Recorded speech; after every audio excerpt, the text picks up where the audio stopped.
Snowstorms can be enchanted, gently covering the surroundings and giving everything an ethereal, gorgeous appearance. However, snow and ice may also be frightening and deadly, and cold weather can evoke anxiety in horror writers' works. Come along with me on this terrifying journey through scary snowstorm horror stories that will give you a truly memorable shiver down your spine. Story 1. The Killer Man in the Storm. Sam Saint is my name. I am from Darkhan, which is located in the northern region of central Mongolia.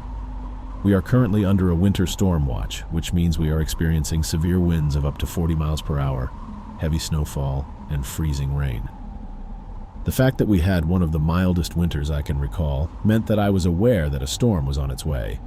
So when our electricity flickered before shutting out completely, I didn't feel too concerned about it. As I prepared to wait out the storm, I brought out 3 heaters powered by kerosene. Following the events of the previous evening, I was certain that the storm did not cause the power outage. Let me explain better.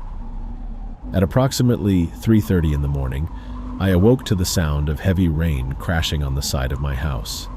The winds howled as the storm made its presence known. I had high hopes that the power would remain on, but given the presence of trees all around me, I was aware that it would go out. I would have to spend the following day removing tree limbs from my yard to cut down trees. Although this was not a new occurrence, it is one of the costs associated with living in the countryside and in Mongolia, which is known to be one of the coldest nations in the world. As anticipated, the electricity started going on and off not long after I woke up. Oh my God. As I tossed the blankets off, I mumbled something. I stood up and made my way to my closet, where I searched through a lot of useless crap to locate the kerosene heater. The container fell and broke, and the kerosene gas was out in the shed. I chastised myself under my breath for not bringing it in before bedtime. Once I found it, I pulled it out and put it up in the middle of my bedroom. I was unable to find it. Despite this, I threw on my boots and opened the door to the front door. In an instant, the winds ripped the screen door out of my grasp and slammed it into the railing of the port. As I stepped out of the house, I struggled against the wind, but could shut it after some effort. To say that I was a little taken aback by the strength of the winds would be an understatement. The freezing rain that was falling on my face was burning. Following that, I made a mad dash to the shed, covering my face the entire time I was on my way there. Immediately after I opened the door and stepped inside, the wind and rain blowing outside stopped, and a light drizzle was left. Exactly what the hell just took place? The question occurred to me when I opened the shed door again to peek outside. The atmosphere was eerily calm, as if all sounds had suddenly ceased together, and even the light rain had stopped itself. Even though the air was thick and had a weird static feel, my ears rang slightly because the sudden quiet in the air was so loud that it was deafening. I was utterly afraid, but couldn't figure out why I felt that way. The simple fact that I was alone made me feel extremely vulnerable, and after a few seconds of looking around my yard, I heard a tapping sound. After turning my head to look toward the back of my house, I noticed activity taking place. As soon as I saw it, something vanished behind the rear wall. My heart crashed into my chest and a lump formed in my throat. Considering what I could see, it appeared to be a man with blankie-like arms, standing 7 feet tall. For some reason, I concluded that I should sprint for the front door before it turned around again. After what seemed like an eternity, I finally reached the door and ran inside. I quickly shut and locked the door behind me, but I did so quietly. I then ran to my bedroom and, like a terrified little kid of 10 years old, I dove under the covers. After a few minutes of lying there wheezing and catching my breath, I finally worked up the confidence to peek out from beneath the blankets and see what was happening. The movement to my left beside the window prompted my heart to rush again despite my clear room. I cautiously turned to face the window and noticed a dark-haired person's form peeping in through the glass. The creature stopped tapping when I made eye contact with it, and its mouth opened into a wide smile. I was peering out from a slit in the blanket, but my head was still under it, so it shouldn't have been able to see me. With the exception of being stooped over and with his hands cupped around his eyes, the man had a regular bald appearance. He must have been very tall because my window was about 6 feet off the ground, and his smile was far broader than his mouth should have allowed without splitting his lips. I chose to remain motionless, hoping he would believe I was asleep.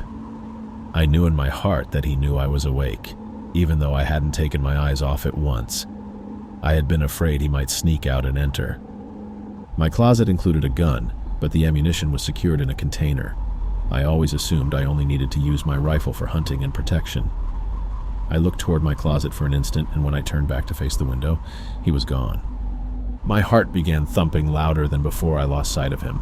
Nevertheless, I remained motionless for hours, terrified to move. I didn't start to unwind until the rain started to pour again and the wind began to roar. At this point, I also noticed that the air no longer felt heavy. I carefully undressed and got out of bed. As I tiptoed through the house, light began to filter in through the windows, giving me the impression that it was 7:30 a.m. I approached each window and peered out, hoping to catch a glimpse of the man, whoever he might be, so that I could see his face. Fortunately, I didn't see anything.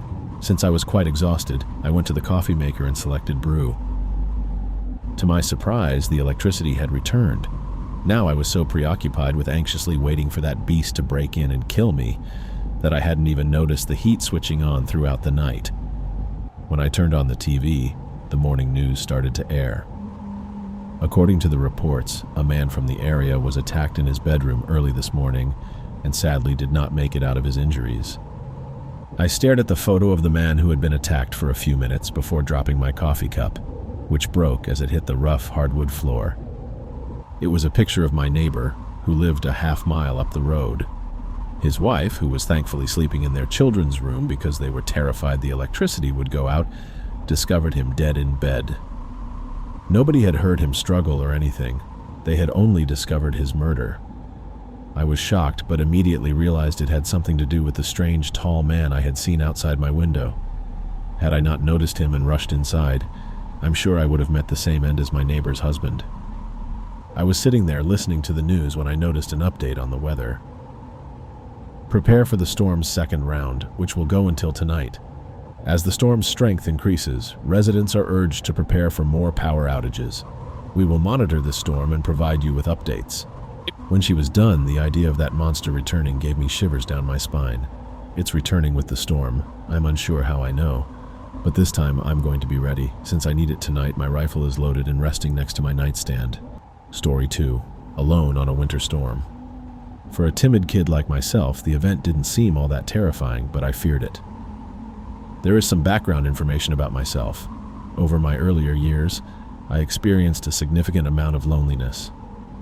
My nervousness made it difficult for me to make new friends, but I've always been told that I'm pretty mature for my age, which is positive. I had a lot of trouble coming up with new pals. However, I did clarify the fact that I had a small number of friends throughout my life. As a result, I developed a vivid imagination. It would eventually become my means of evading the real world.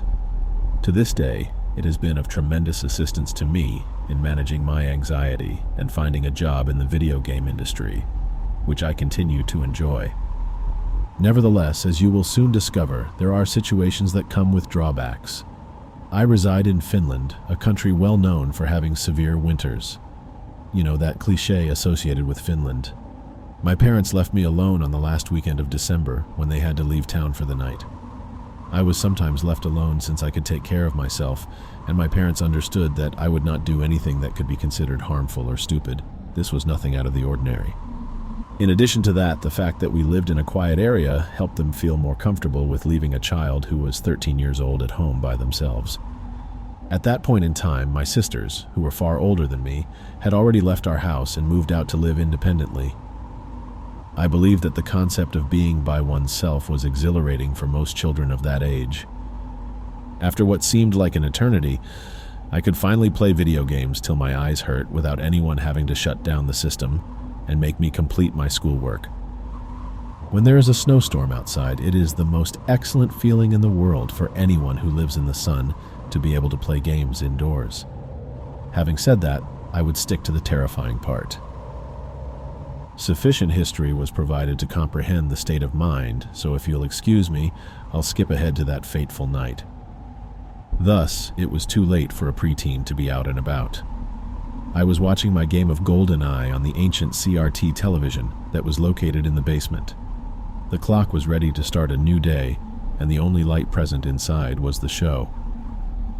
The strange thing is that I have no recollection of what I consumed for breakfast that morning, but I could give you every single detail about what happened that evening. When there is a significant deviation from the routine, the brain appears to protect the knowledge more effectively. The clock struck midnight, and we had those antique clocks you frequently see in those spooky horror movies, which are always stored in the grandparents' house. It would sound the clock 12 times in a loud and heavy tone, where the metal seems to resonate in an unending echo. At precisely this time, as if I had some sort of premonition that it would add to the creepiness, a loud knock could be heard coming from the front door. I suppose that my game must have hypnotized me because the heavy sound made me wake up. While I was playing the game, it was still the day, and because I had lost track of time, I was taken aback to realize that it was now dark outside. When I heard someone knock on the door so late in the evening and in the dead of winter, amid a snowfall, I thought it to be something very strange. On account of the fact that my parents lived in close proximity to the front neighbors, it is possible that they turned off the electricity. Additionally, it is possible that they came to inquire about the possibility of spending the night at our residence. It's true that children don't have the same level of clarity regarding these matters. I inspected the windows on the side of the door, but I did not find anything. When I looked through the peephole, I saw the same white vacuum. I concluded it was nothing and returned to my game to complete the goal and call it a night. I had not yet gotten to my controller when I heard another heavy bang on the door. This time, however, it continued to knock until I could climb to the level of the home. When I finally got to the point where I could reach the final stairs, it became silent once more. I began to have a really unpleasant and unsettling sensation at that moment. It is unusual for such a big sound to vanish, and then the next second, when there is nothing else to be heard, it is as if the snowstorm has ended suddenly and without any prior warning. I would have been able to hear footsteps in the snow because it was so silent. I decided that I had reached my limit and would retire to sleep immediately without allowing any of the morning lights to arrive any earlier than they already had. I was on the verge of going back down when I heard banging on the basement windows. Everything went completely out of my mind. It appeared as though the sound was coming from every side of the house, but how could that be the case? After grabbing the largest kitchen knife I could find, I decided to conceal myself in a dark part of the house to sneak a peek outside and investigate the source of the noise simultaneously. Once more, the knocking ended precisely as quickly as it had begun, and there was complete silence. After waiting for 5 minutes, 15 minutes, and what seemed like hours, I finally concluded that whatever was there needed to be removed immediately. I was in a state of panic. For the sake of regaining what little bravery I still have, I went to the game and ended it as quickly as I could. I peered out the window in the room where my television was in the basement because there was a direct window. I was hoping to see something. And at that moment, it dawned on me that there was no trace in the snow, as if nobody had been there 5 minutes earlier. I was aware that the snowstorm would not be able to conceal the footsteps, so I began to picture the worst possible outcome. I have witnessed many things that cannot be explained, and the fact that I believed in ghosts for a considerable amount of time, particularly during that period, did not help matters. The gaming system and the television were eventually turned off, and I decided to head straight to my bedroom, which is situated on the second stairs of the home. Our residence is what we refer to as a European house. I hope this helps give you an idea. The snowstorm appeared to return out of nowhere as soon as everything was shut down, and then the wind became as strong as it had ever been before, and the noise was becoming out of control. The sound of the trees outside creaking and breaking could be heard, and at that very moment, I could hear it once more. Strong knocks on the front door, but this time, knocks on the windows accompanied them. After a few minutes of being paralyzed by terror, I finally came to the realization that I needed to take action, or else my heart might practically leap out of my chest, which has never been a particularly pleasant sensation. It would appear that I grabbed the nearest blanket I could find and dashed headfirst into the storage area of our cold room, where there were no windows and where I could lock the door. I could not determine how long I was in there, because time seems to slow down when you are confronted with a scenario like that. I was just aware of the fact that if I remained there for a considerable amount of time, with my eyes wide open and a knife in my hand, my mind would travel to the most despicable places imaginable. It was still dark outside, but I was too exhausted at this point, and I wanted the warmth of my bed more than anything else in the world. Well, maybe except for the possibility of seeing my parents or the light of day. I finally got out of bed. There was no knocking, and the snowstorm appeared to have returned to its regular state. As a result, I decided to take one final look outside before attempting to go to sleep. The things that I saw are still something that I wonder about today, or about what caused it. I am not joking when I say that at least 10 snowmen were standing outside in our yard, all peering at the entrance to our house. The fact that I ran to my room as quickly as I could and never looked back is nothing that has to be said. Hope you are getting thrilled by these creepy stories. Before we move to the next one, please click that subscribe button to Top Scares, where we bring you intriguing stories that will scare and blow your minds. You can like, share, and comment on this video. Let us know what you think.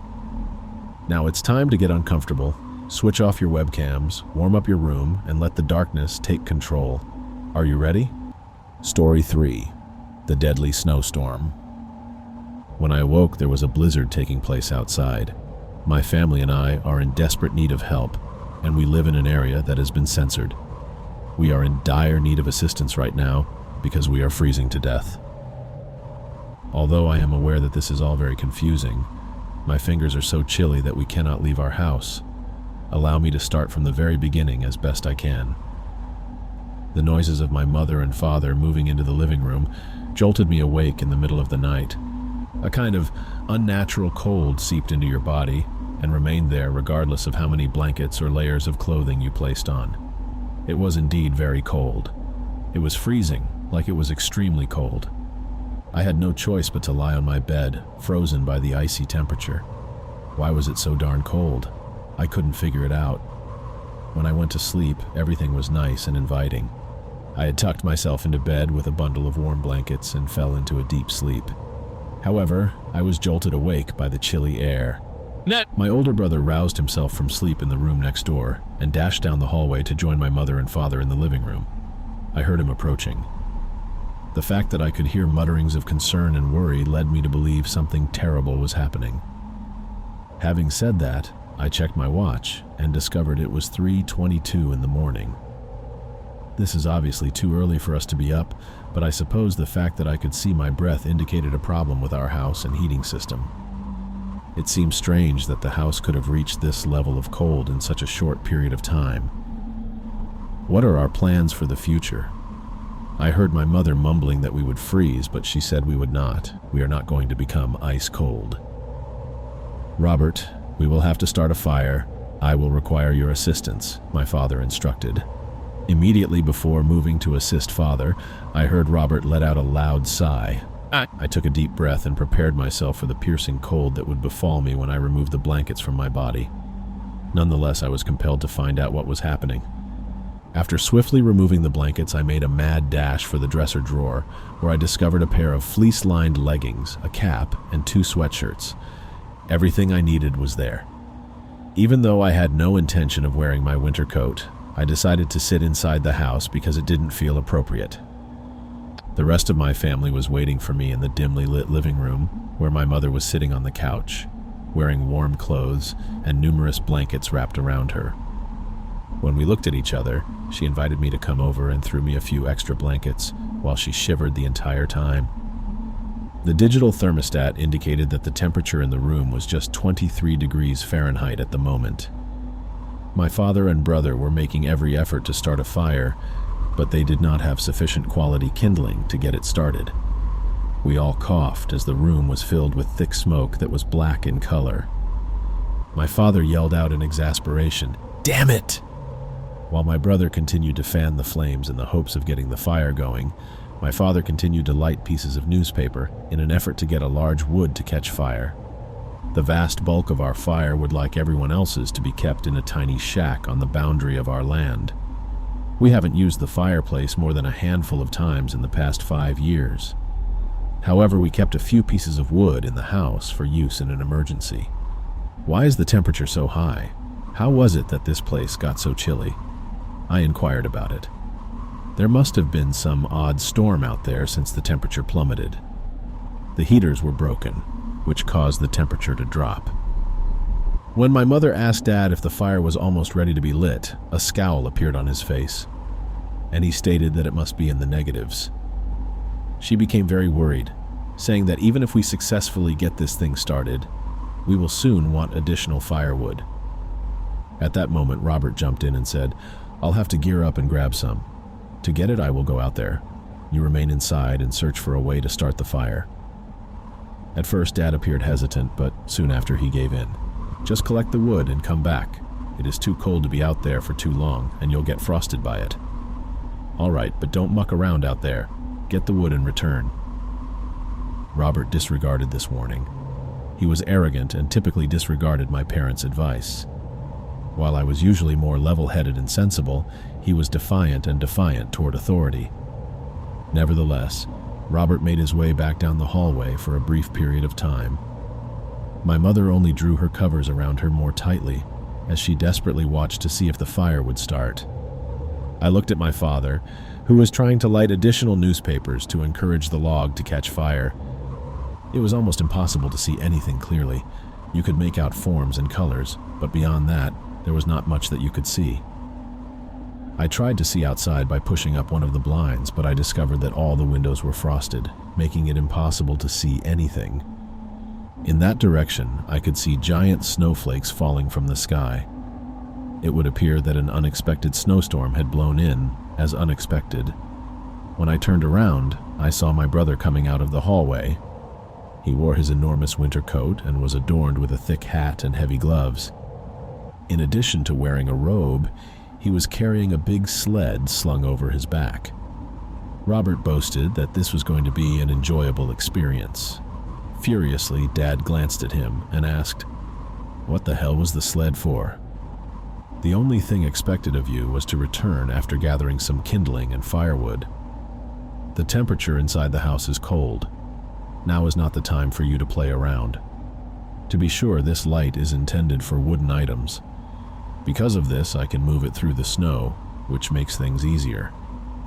That reasoning was so compelling that Dad couldn't argue against it. He could bring back more wood on the sled rather than dragging it down by hand. I followed Robert behind him to the back door, curious about what was happening outdoors. During that time, I was puzzled about how a storm of this magnitude could have developed without any prior warning. Robert opened the door quickly, revealing what was taking place. When I took a look, I noticed that there was a significant amount of snow that was falling in conditions that were practically identical to a blizzard. I could see a human-like figure, illuminated by a slightly blue light through the hazy wall of snow and ice hanging from the roof of our house like cold daggers. In the distance, I could see shreds of ice hanging from the ceiling like icy daggers. It appeared to have no lower torso, as I could only see an upper torso that seemed to be connected to the snow or something else. It swayed back and forth at an almost rhythmic pace. It waved its arms in the chilly night. I blinked my eyes reflexively when I felt a vibration run through my body. After that, I could not see anything but the storm still raging. A chilly wind blasted its way into the home with a howl that shook me to my core. As the heavy wind blew against the sides of the home, it made a creaking sound. As the strong wind that was desperately trying to infiltrate more of our house fought against it, I watched as my father closed the door behind him. As he made his way to the wood hut, I hurried over to the windows to better look at the scene outside and noticed that the figure was getting smaller and smaller. In the meantime, we waited for Robert to return by sitting in the living room. At the same time, my father continued to make attempts to start the fire, and my mother was busy preparing coffee and hot cocoa for us to drink in order to keep us warm. Sitting on the couch with a cup of hot chocolate, I noticed my father fighting to keep the log burning while sipping his coffee. However, the log continued to burn and smoke up the entire room. We drank our lukewarm beverages while we waited an interminable amount of time. Dad had already given up on starting the fire without any decent kindling or smaller pieces of wood by this point in time. Eventually, we were worried because it shouldn't have taken 20 minutes to fetch some kindling and a few bits of wood from the shack. We three stood at the windows, waiting for Robert to show up. I approached the window once more and attempted to peer outside, hoping to catch a glimpse of him. Sure enough, I could make out that figure again, or at least the silhouette that the blue light had emphasized. Through the frosted glass, I couldn't make out the shape dancing in the snow. It made me feel hollow and chilly. My dad began to say, "What the hell is keeping that boy?" just as I was ready to invite him over to look at it. I'd better get dressed and head outside to see what's happening. It appears to be growing colder. We must put this fire under control. Naturally, Dad was correct. The house was down to 16 degrees and would grow much colder if this trend persisted. My dad attempted to see outside by piling the blankets against one of the windows, but the heavy covering of ice prevented us from seeing anything except hazy outlines. As I pressed my face against the window, I could feel the chilly air stealing the last warmth from our home. My mom screamed loudly as something smashed into a window, causing it to fracture. I sprang back at the sound of the loud crack. Dad looked toward the noise. "What on earth was that?" Dad screamed. "The window was struck by something." I said, "It's cracked. What was it?" "I understand it's windy outside, but something clearly struck the window because it cracked severely. There could be an animal or something else out there." My dad went outside since we don't suppose birds fly in this weather. He'd have to find Robert and check what's going on outside. Dad is sure he's playing around making a large family of snowmen or sledding down hills as he ordered him not to. We have to get this place heated quickly, or else the pipes, if they haven't already, will freeze and explode. I informed my dad that it appeared like someone was waving their arms in the distance, since I had never felt this afraid. "Oh my goodness, that might be your foolish sibling having fun outside." I informed him that this was crucial, but he ignored me. At that moment, I offered to accompany my dad outdoors and assist him. I could find Robert and get him back to work, or we could carry more wood. Things would appear dire if we failed to start the fire. I wore my bulkiest coat, headgear, gloves, and snow boots. I headed to the rear door with Dad. The whole situation made me uneasy, and there was no chance that figure was Robert. It was cooler outside than I had anticipated. Even if Robert did want to go sledding, I couldn't think he would like to be outside in this weather. The cold seeped through my coat and clothes. As the blizzard raged, I trailed behind my dad, and we saw the sled about halfway to the woodshed. Most of it was buried by snow falling. It had wood on it, but it was useless now since it was mostly frozen and coated in snow. My father pushed the frozen wood off and removed the sled from the snow. "I must obtain dry lumber," Dad roared at me. "You go look for your brother. He couldn't have gone far." My dad strode forth into the snowstorm, his shape rapidly fading. I turned around and walked away. I could not stay out here for that long. The visibility was getting worse than when I had peered out the front door earlier. As I wandered about, I kept calling out my brother's name, hoping to get him to come out. My fingers and toes were becoming chilly already. At that moment, I heard a crunching sound, as if someone was following me through the snow. Robert might be trying to frighten me, I reasoned, by lurking just beyond my line of sight. I was starting to feel very afraid. My pulse was racing. It was unpleasant to be outside in the pitch-black darkness of the night, and I strongly felt that I was in danger. I was already uneasy because I had observed something odd earlier. I was finally relieved to see a figure when I emerged. But as it got closer, I realized it wasn't Robert, and it wasn't even my dad. Instead, it was something else, staggering toward me with footsteps so heavy they left footprints in the snow that quickly froze over. As it got closer, I could feel something chilly emanating from it. A frozen eyeball was hanging from its socket. Its garments were tattered and worn, exposing flesh that was an unusual blue-gray color. Icicles dangled from the edges of its garments, and gaps in its flesh revealed somber yellow bones, some of which had frozen over. As soon as the monster got close to me, I started to back away automatically. With a sound that was somewhere between a roar and a moan, it opened its mouth and began to spew snow, increasing the amount of snow already on the ground. I cried and quickly fled from the object, not even turning to face the house. I had no idea what this was, but I knew I had to get the hell away from it, which is why I was so terrified. For a while, I could hear it pursuing me, but it was unable to keep up with my rapid pace as I stumbled over the snow. My body slid into the chilly snow as I slipped and fell, starting to feel heated. It is true that when a person is about to freeze, they frequently feel warm. My heart raced with adrenaline as I forced myself to break free of the snow. I attempted to regain myself. With my hands cupped over my eyes, I tried to see where I was in the snow, which had turned into a virtually blinding blizzard. A big mound of snow in front of me didn't belong there. Nobody had shoveled it there, and no plows nearby could have piled the snow so high.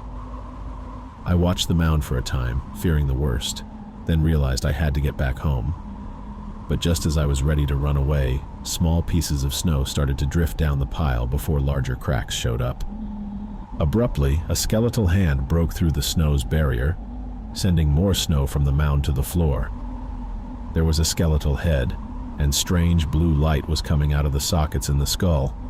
An almost shimmering crown of unique ice was there.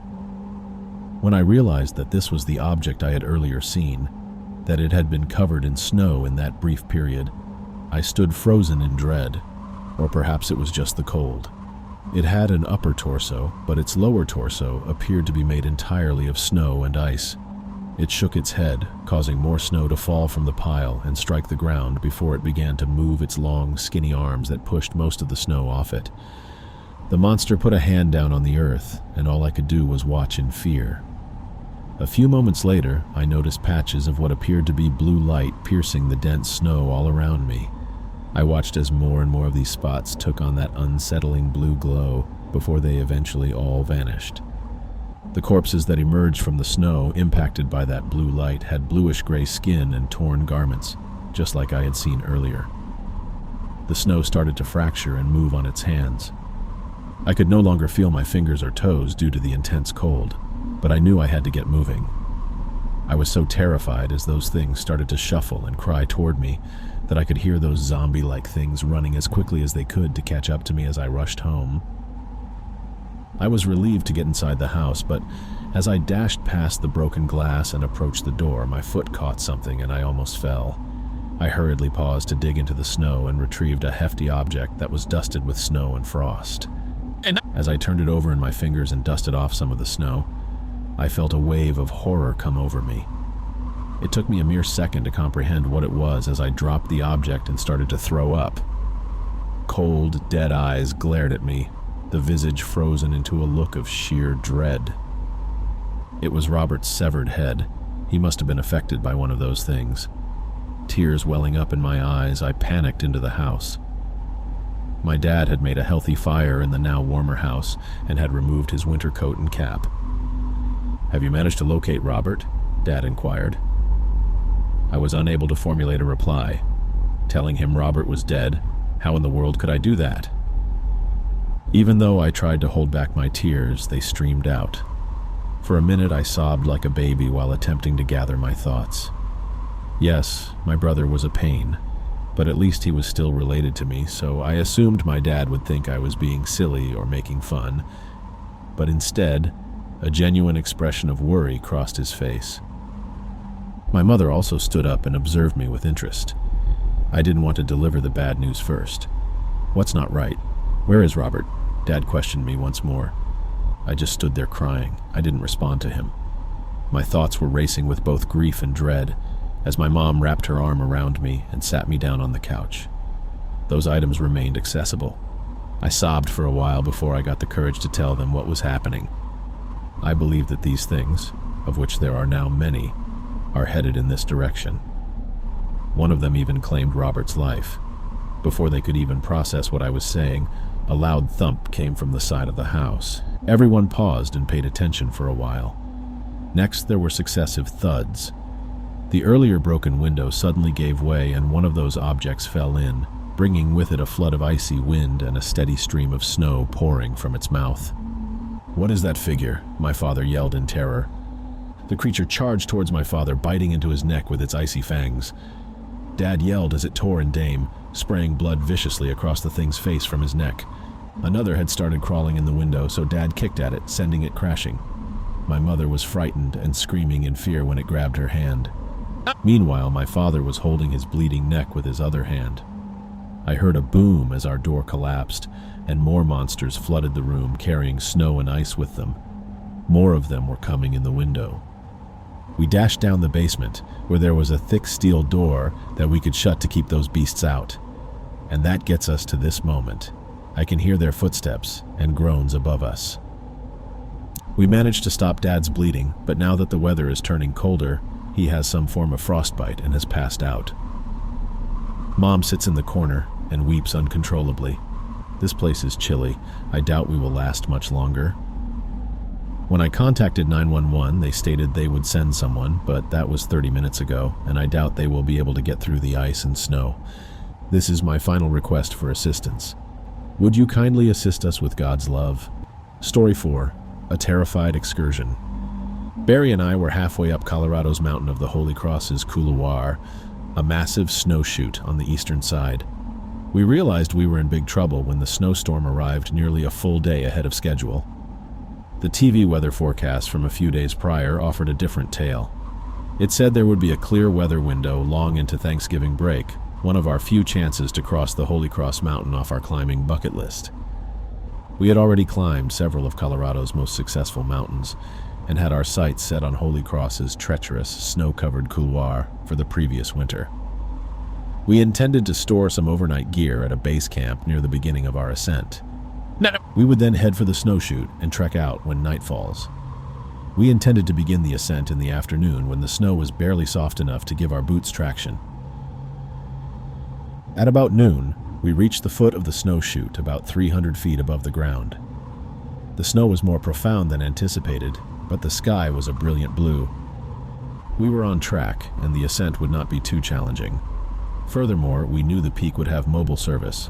Although we didn't anticipate using it, we saw it as a safety precaution. Regarding the cell service, we were correct. However, the 2-hour ascent was not. The snow got deeper as we ascended higher. It was soon powdery and loose down to the rock bed below us. Though our pace was slower than anticipated, we would still reach our destination by nightfall if the weather persisted. We struggled up the sheer couloir walls for several hours when we finally noticed the black clouds approaching from the west. About halfway through the afternoon, the first snow fell, and by 5:30, the wind was howling and beating down the snow, drowning out our attempts to communicate. If there was ever a time to give up, then was it? However, the snow behind us had been forced out and made slippery by our ascent, making it far too unstable for any descent. Thus, we took the only sensible course of action, charging up to the peak and making our swiftest possible ascent of the considerably simpler North Ridge. Darkness closed in, and we tried to concentrate on being composed and moving on. The snowstorm sliced through the beams of our headlamps, showering ice pellets across our faces. The horrified expression in Barry's eyes reflected exactly how I was feeling. However, we believed that the worst was behind us when we arrived at the summit at 7 o'clock that evening. We informed our parents over the phone that everything was okay and that we would be starting our hike down. But as we turned to look around, all we could see was complete blackness and precipitous drop-offs. Even in daylight, it is perilously easy to miss our descent, and we could not detect it. Furthermore, the wind-up top blew extremely hard, making approaching any steep descent equally dangerous. We hunkered down beneath an overhanging lip of rock below the summit, desperate to wait out the storm. Along with our goose-down coats, insulated leggings, caps, gloves, and a small amount of food and drink, we had what we were wearing. We prayed that it would be sufficient for our survival, but in spite of our entreaties to God, things quickly got worse.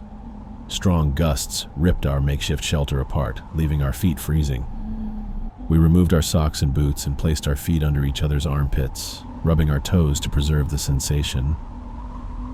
I couldn't stop worrying about my parents' reaction when they found out that night that we had perished up there. That's when it really began to hit me how serious our position was. Until now, we've been feeling quite confident, but I'm afraid right now. In the meantime, that night's wind chill caused temperatures to plummet to a negative 20 degrees Fahrenheit. Barry and I remained upbeat throughout the night, and I'm confident that's what kept us alive.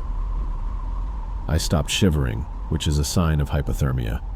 I must have dozed asleep since the warmth of the sunbathing over us is all I remember when I wake up.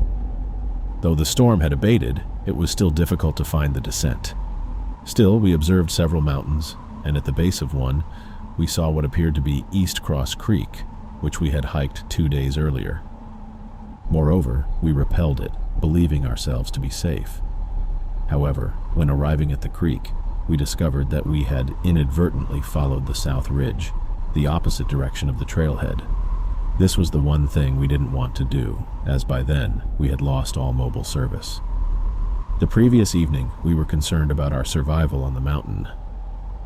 Right now, all we felt like was being grumpy with ourselves, starving and exhausted. Nevertheless, we were sure we were going to make it out.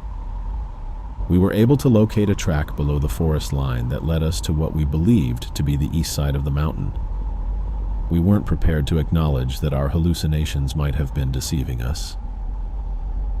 We wandered through the forest, following slender paths and veering off course as the compass directed, yet we never ended far from where we had begun.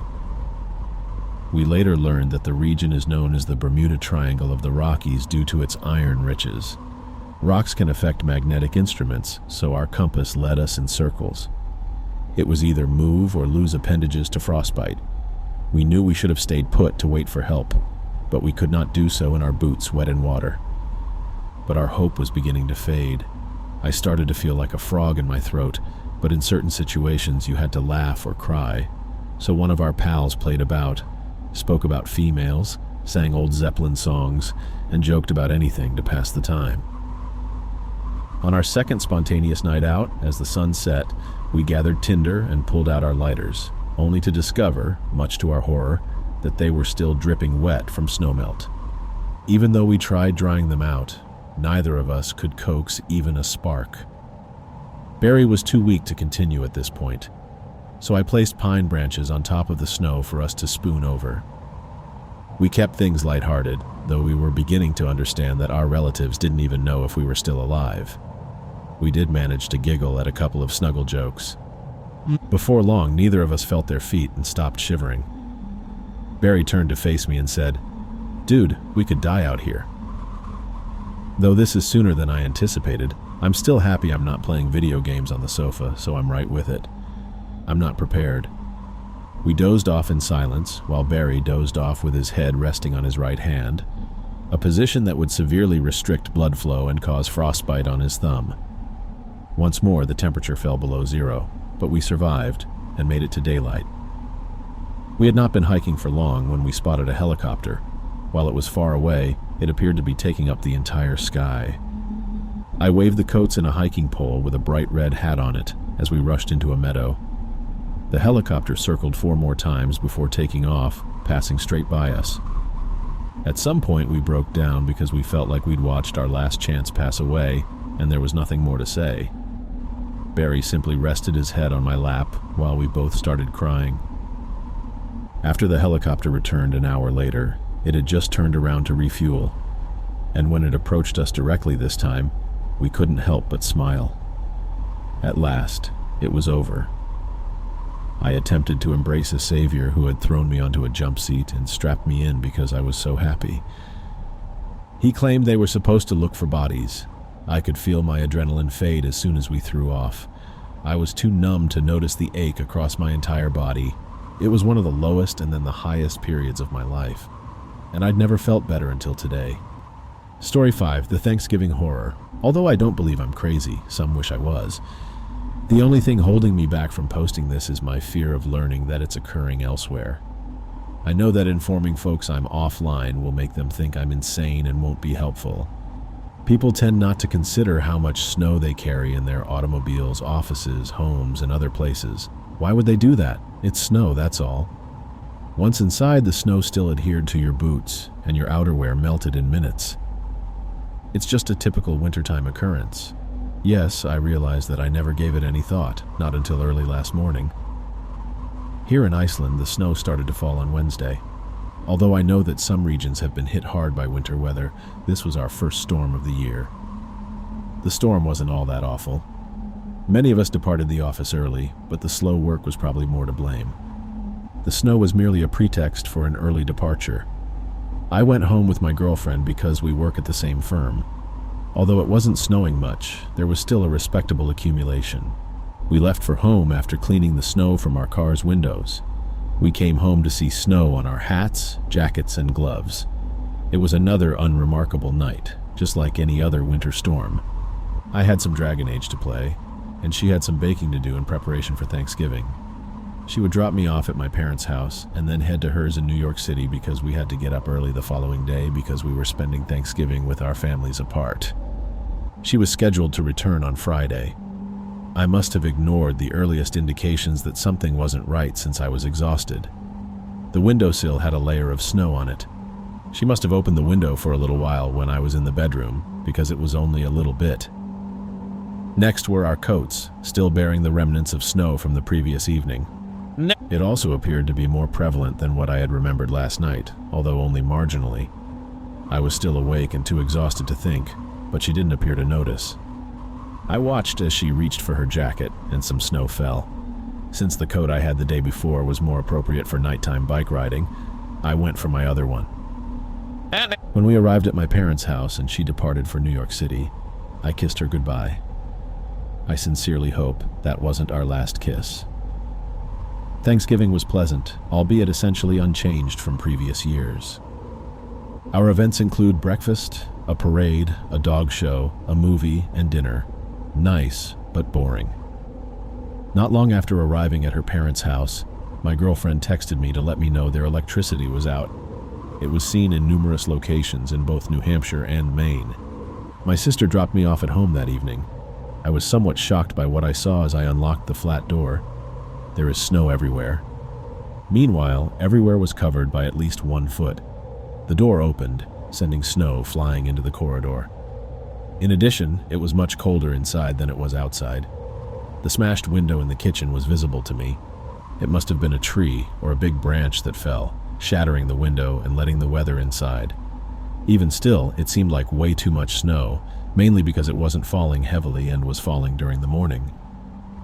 What was left of the broken glass in the window also didn't seem quite right. Thick frost had blanketed them, turning them white. My landlord, who resides in the same building, is with me. I was surprised, but he was more so.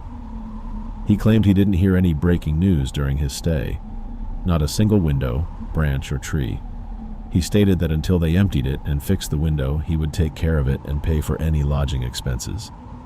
He refused to accept my assistance and insisted that someone else help him. Thus, he likely felt bad for missing it the entire day. I didn't object because I was exhausted and worn out. I called my sister and asked her to get me again so I could stay at my parents' house. I tried calling my girlfriend to break the awful news, but the call ended in voicemail. Her phone may have died because she had forgotten to charge it the previous evening and hadn't had a chance to do so. I wish I still believed that to be true. The picture of our snow-covered abode would not go away. It didn't appear every day. That's when I realized our jackets had snow on them. When we went home, our gloves also had snow on them. That should have melted by the time we arrived home, right? Though the travel isn't too far, with the heat on, it is now irrelevant. Wearily, I went to work this morning after a restless night. Not many individuals attended. Although I understand that this is common for the Friday following Thanksgiving, some folks were supposed to report to work today but didn't show up, and we are having problems getting in touch with them. I wasn't sure why, but fear was beginning to get to me. Why had my girlfriend not given me a call yet? I was thinking about that a lot this morning. Among the people who failed to show up was one of my co-workers, whom I regard as a friend. I reasoned that my worries would subside if I drove over and discovered he was running late for no apparent reason. It didn't matter that he would think it was strange that I was following up with him. This was something I had to do. I knew my suspicions were well-founded as soon as I saw his residence, and panic began to set in. While some of his windows were in perfect condition, others were shattered. I nearly reversed the car then, but entered his driveway carefully instead. I wanted to be sure he was all right. Perhaps he wasn't at home, unlike me. No, his vehicle remains there.